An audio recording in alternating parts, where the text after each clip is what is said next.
أسعد الله صباحكم بكل خير وتوافيق والسلام عليكم ورحمة الله وبركاته. السلام عليكم ورحمة الله وبركاته. Welcome to the second day of the Sharjah Entrepreneurship Festival, you guys. يا مرحبا بكم جمهورنا الكرام في مهرجان الشارقة لريادة الأعمال في يومنا الثاني. I know this is fairly early, but we are very excited because we have something brewing. Something really special, and it's all about energy, positive vibes, for fresh in the morning. Some believe in coffee to start their morning, but I believe in Sharjah Performing Arts. I really believe in them too. I want to see on the sides a little bit more cheer. Again, 1, 2, 3, everybody, let's go. Loving the energy, you guys. And not only that, Amal, we got schools joining us as well here today. Massive shout out. Come on, let's hear your energy. So without further ado, we are very proud to be introducing you guys to the Sharjah Performing Arts Academy. We have something very special for you guys to get us up and running. Are you ready? Let's go.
Hello everyone, this is just a quick reminder. We have a performance ready to start.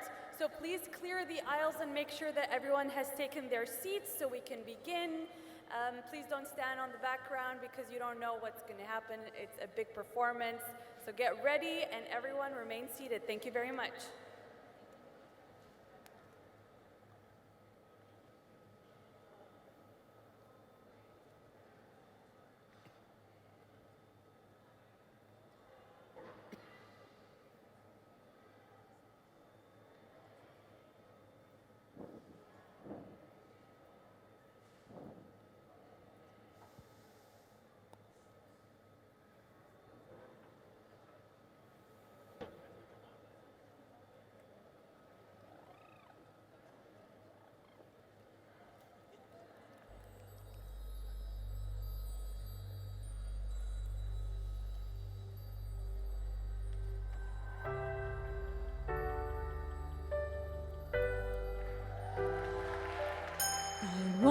To say I see you there.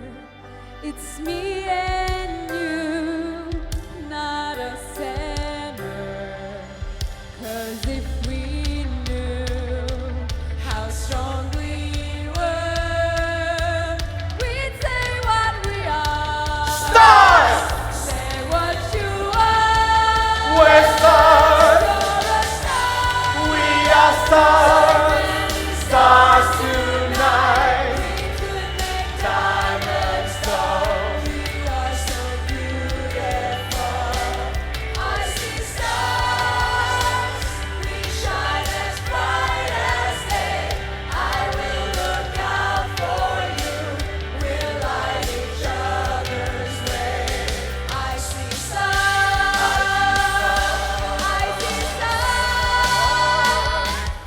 I see stars, so many stars tonight. We could make diamonds song. We are so beautiful. I see stars, we shine as bright as day. I will look out for you. We'll light each other's way. We are so new, we are so rare. We see you there, we see you. We're all stars, we're all stars. So many stars.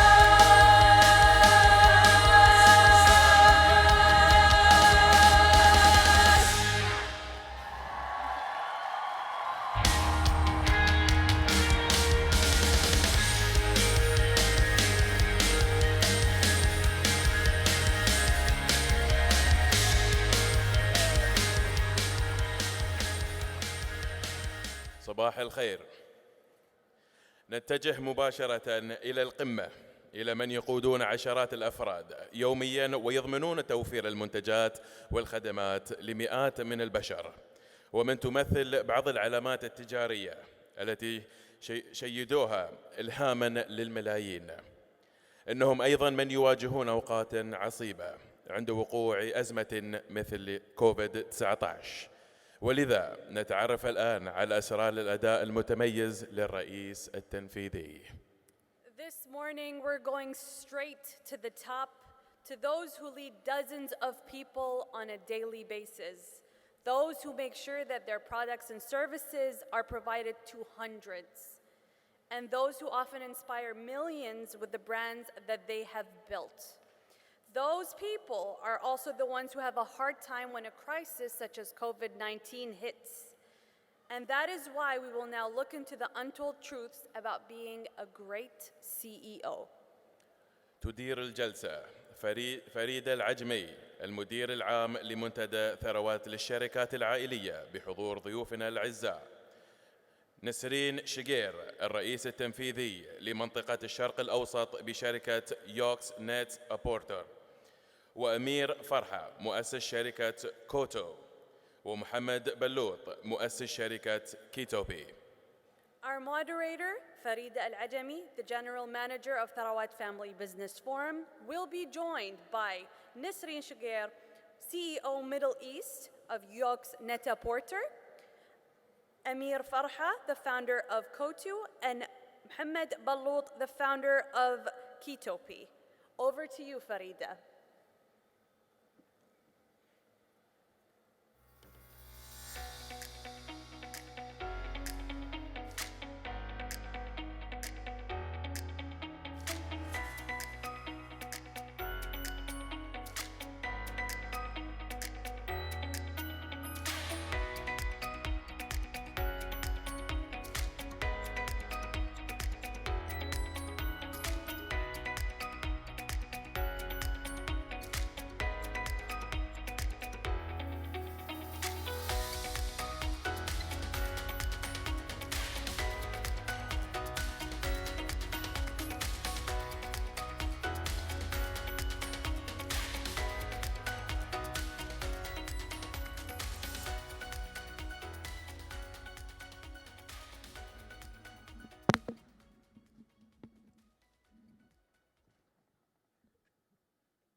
Your Highnesses, Your Excellencies, good morning. What an act to follow. I think Amir just wanted to dive right in. What an inspirational start to the day, to day 2 of CEF.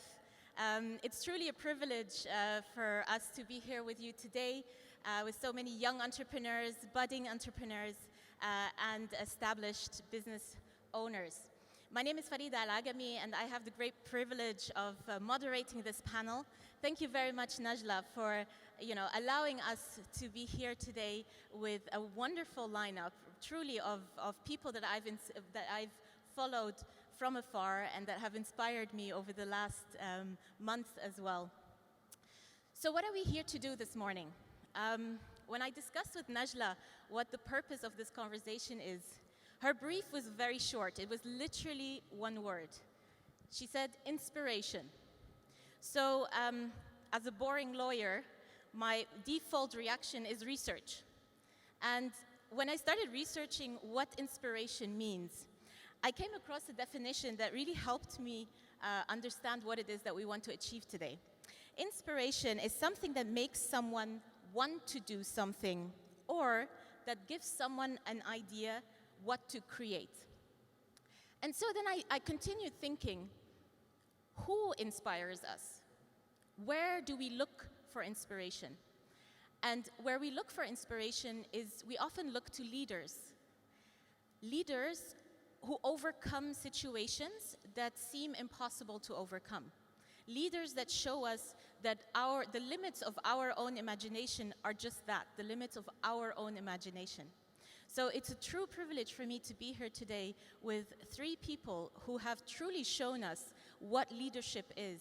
And I'm very much looking forward to hearing your thoughts. And maybe you can leave us with some really good insights and suggestions of how we can improve our own behaviors as leaders. So welcome, everyone. To kick off, I think, like Najla said yesterday in her opening speech, the last 18 months have been somewhat unexpected, I would say. Even though as regional leaders, as Middle Eastern business people, we are kind of used to a bit of disruption and a bit of volatility, but I think not at this scale.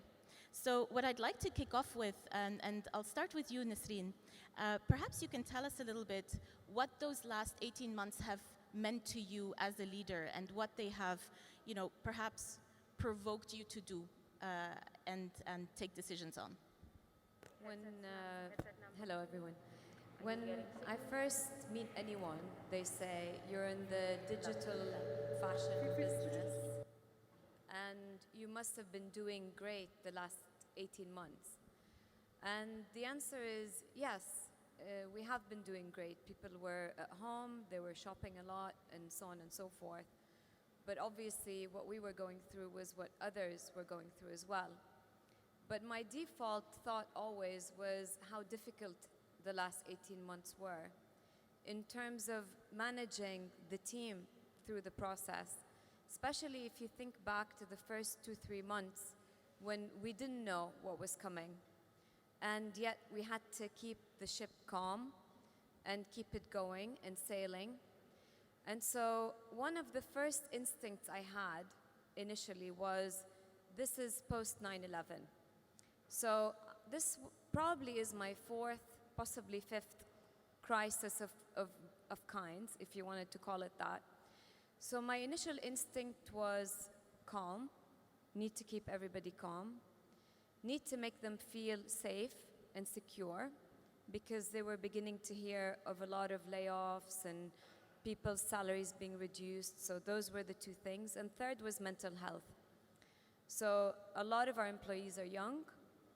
They are here on their own. They're away from family.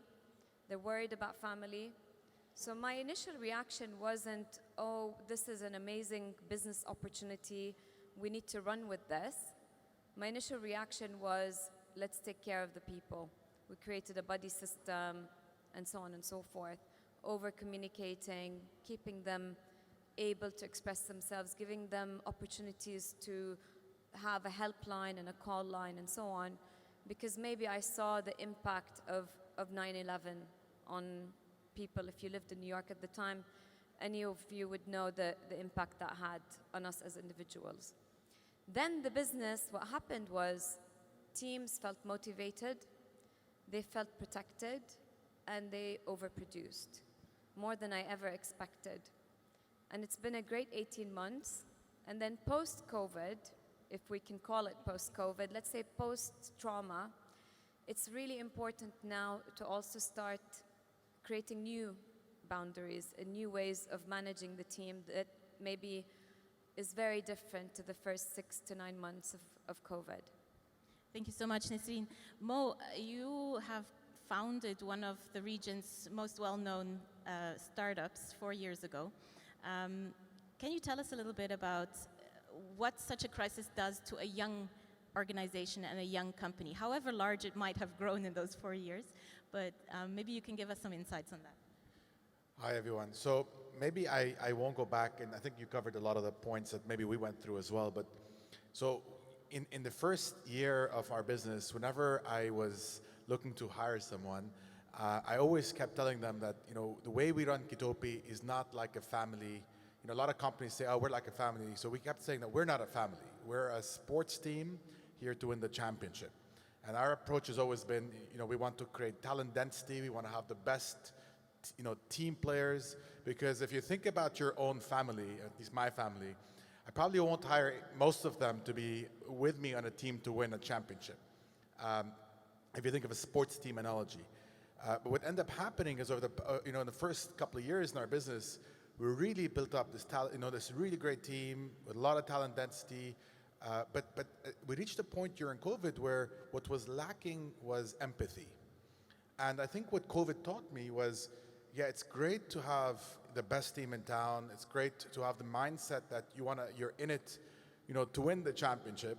But the reality is, you know, no matter how great your team is, without empathetic leadership, without being compassionate, you can't get anywhere, right? So I think one of the things that was a big reflection point in my life in terms of changing my leadership style is what's that right trade-off between being a great leader, a great coach to a team, but yet balancing that out with being a very compassionate and empathetic leader, especially in times with COVID.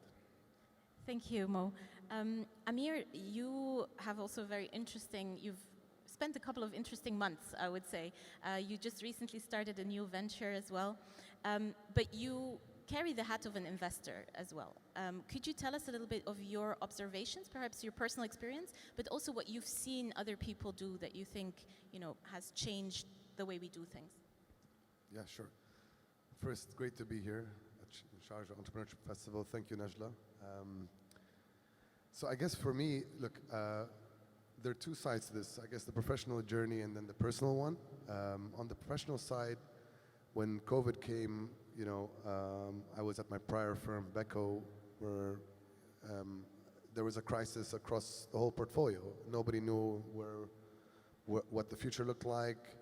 Obviously, these are startups that are burning capital and need to be funded. And so for us, we, you know, got together at the time and put our heads together to really think about how do we ensure that our you know, best performing companies, and generally the whole portfolio, but let's say the best performing ones, had the capital they needed to weather the storm. And so that was our first priority. And then obviously we engaged with our leaders, Mo being one of them and a few others, to see what they needed and try and be there for them in this time. But, you know, I think there were, and ensure that we don't put any onerous sort of pressure on them, given that they're already going through a huge crisis. And we're not obviously operating these companies, they are. So the burden is on them, unfortunately, and we want to make sure we were positive in them coming out of this thing, which I think we did a decent job at the time. And on the personal side, I think, you know, what I came to terms with coming into COVID was the idea of how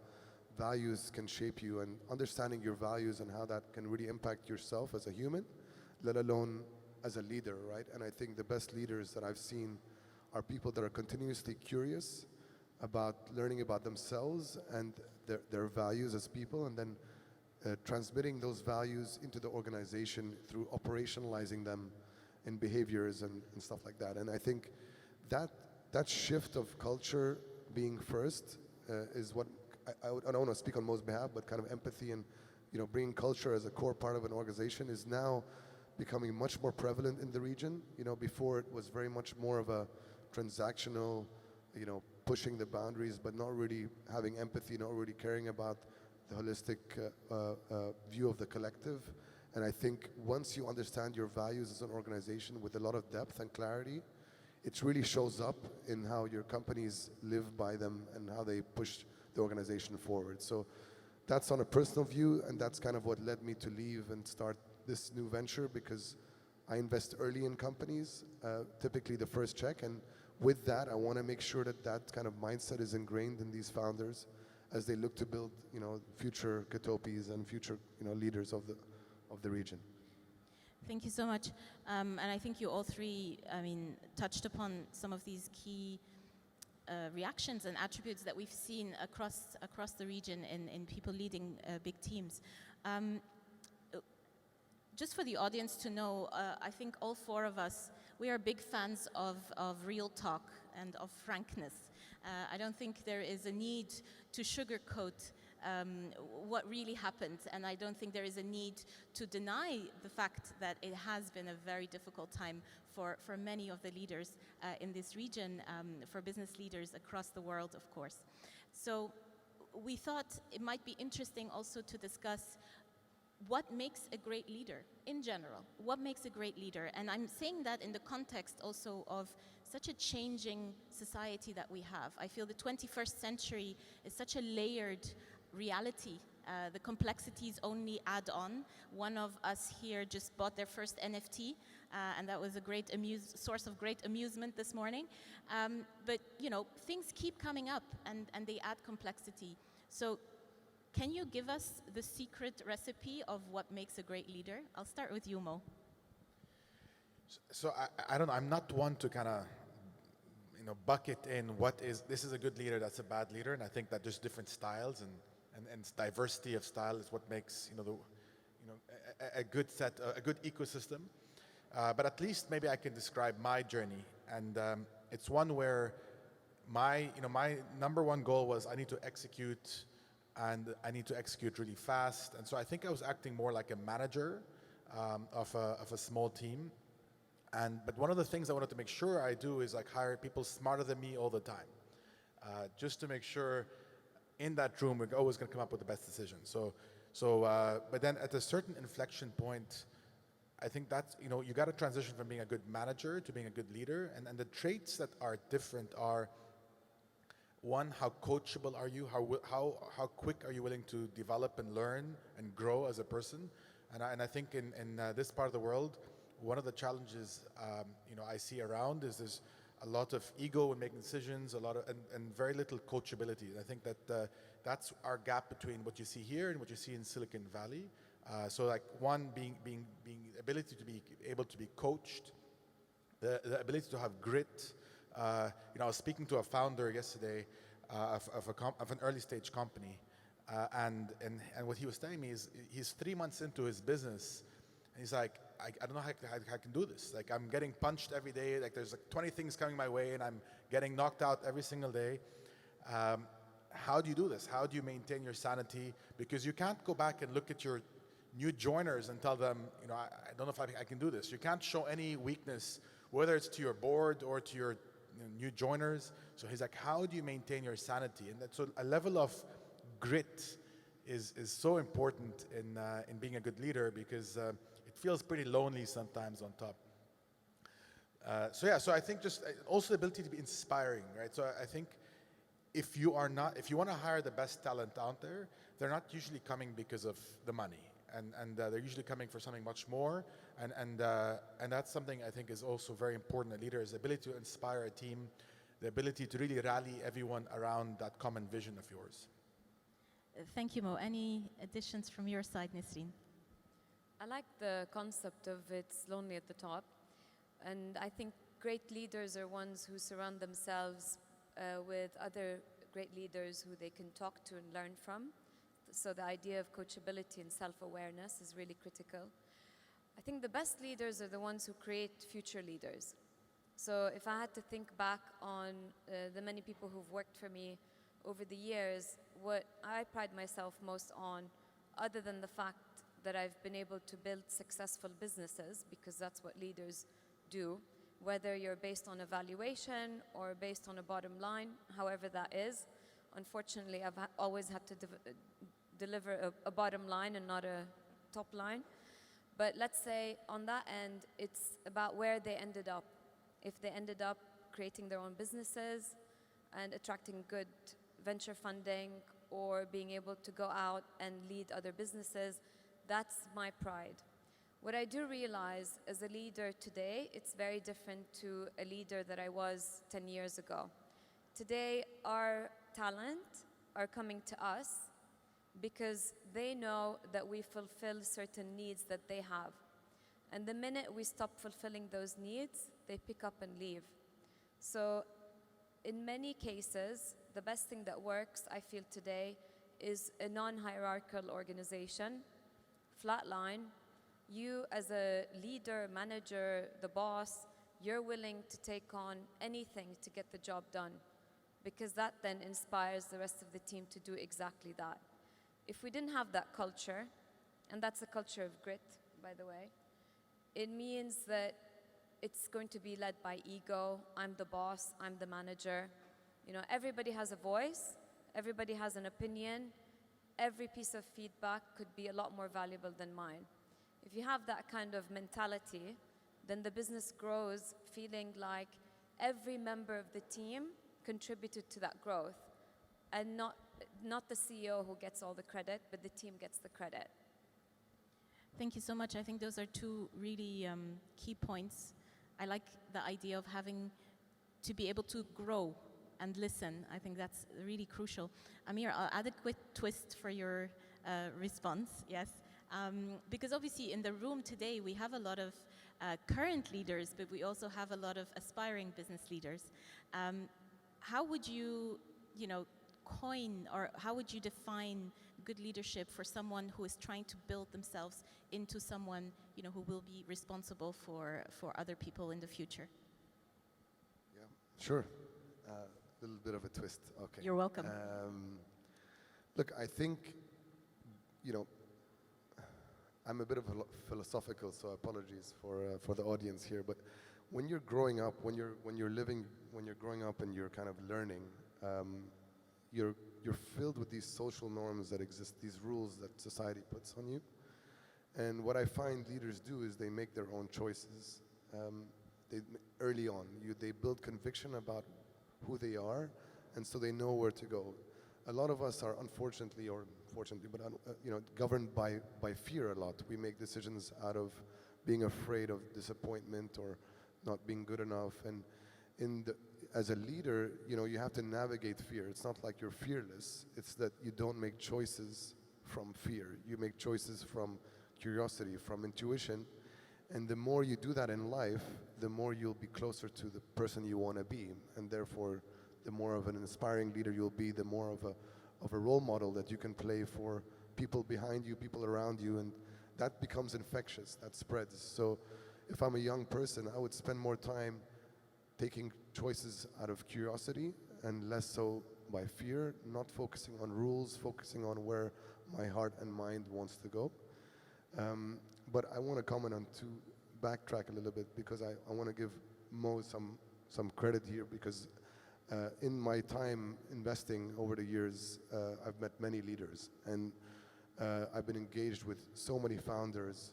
This is not I'm not trying to put Mo, be so positive to Mo, but he engages in such a unique way. So I've been involved in very strategic meetings that Mo does, and what he does is he brings diversity to decision making in an extraordinary way.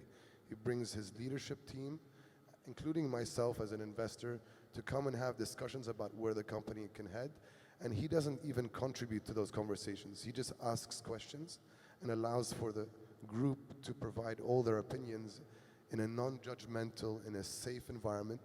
And I found that to be one of the best experiences I've seen of a leader really leading an organization. So I want to make that clear, because diversity can be many things, but it's about experience, gender, everything. And that's one thing that I think is only going to be more common as we look at more companies in the future. Thank you very much for that. Before we start slowly closing our session, we did want to address one topic that is not always easy to speak about when it comes to leadership. We aspire to be great leaders. We aspire to be good for the people that look to us for guidance. But one thing that we don't often talk about is what that does to us, what it does to our mental health sometimes. And I'm very proud that our panel actually also decided that that is a topic that we need to start addressing in our ecosystem. And I'd like to kick it off with Nisreen.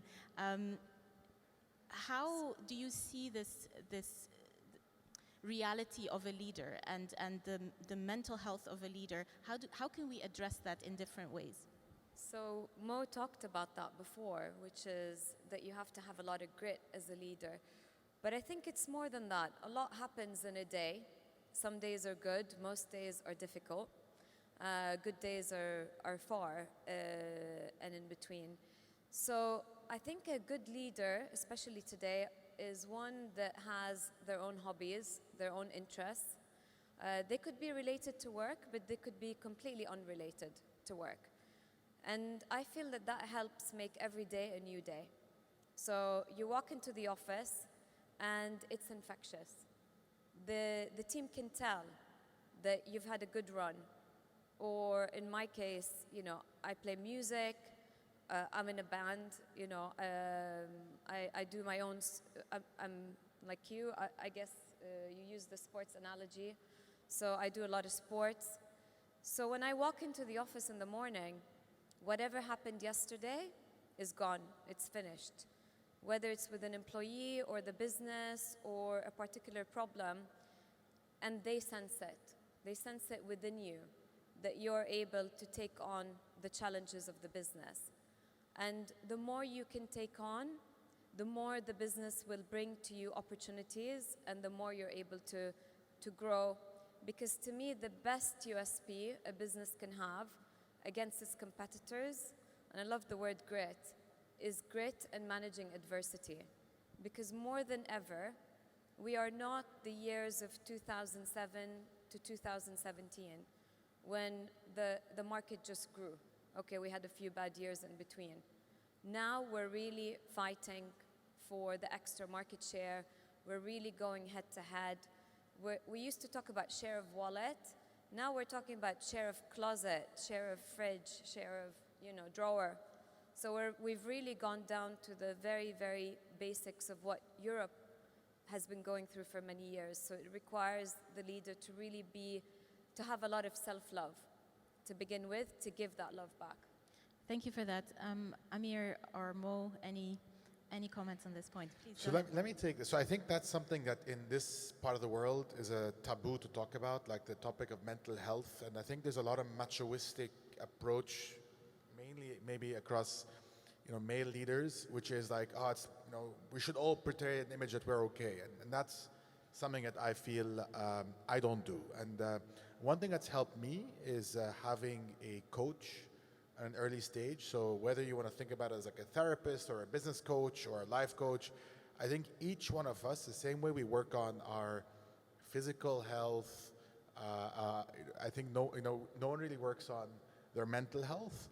And that's something I've been doing from an early stage in our business, where I see a coach pretty regularly as it's extremely lonely. You know,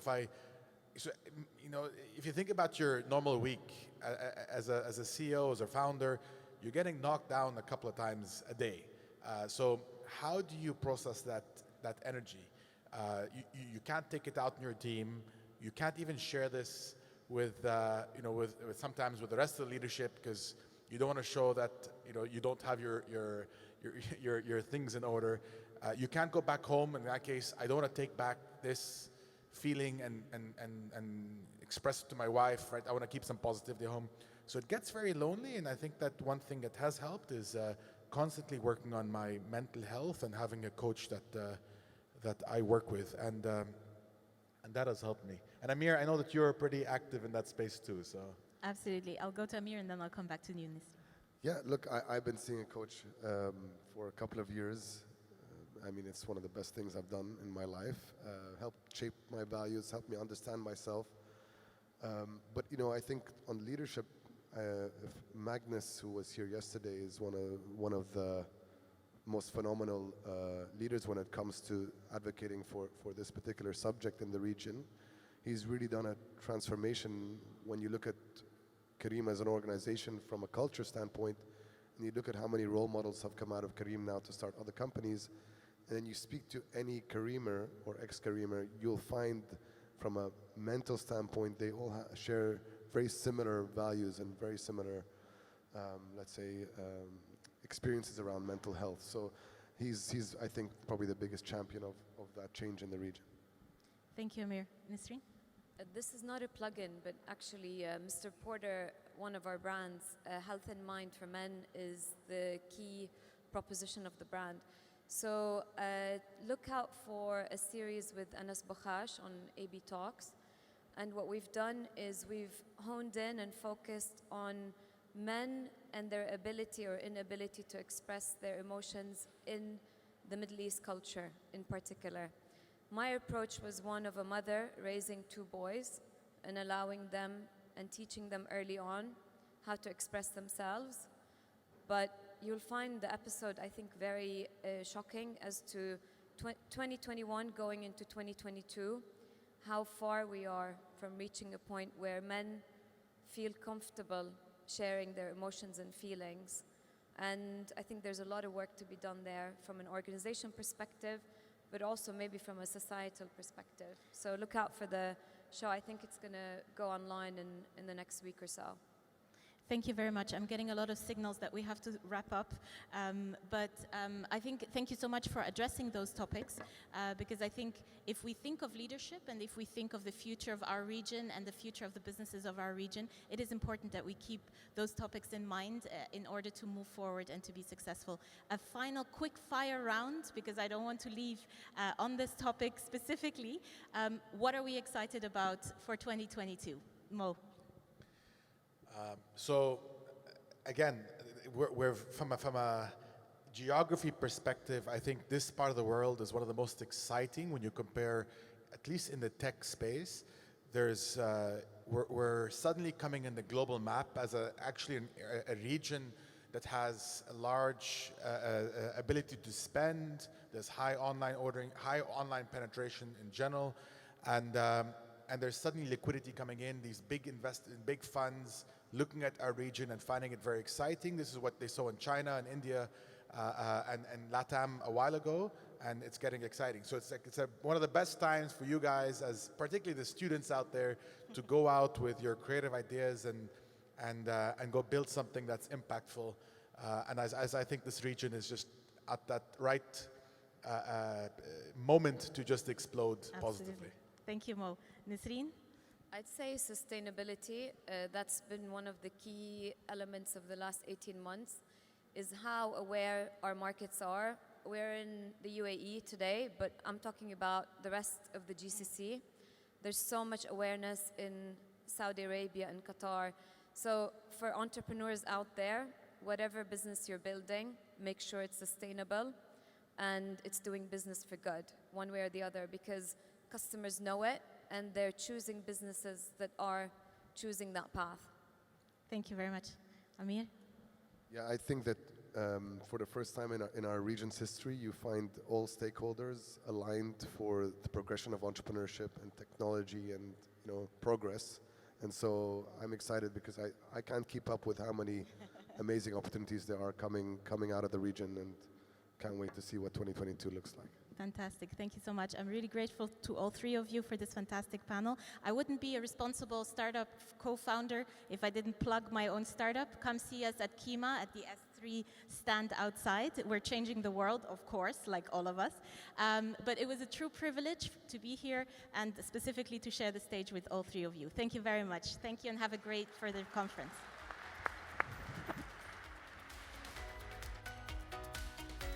Huge thanks to our panel of CEOs. Thank you very much. Thank you.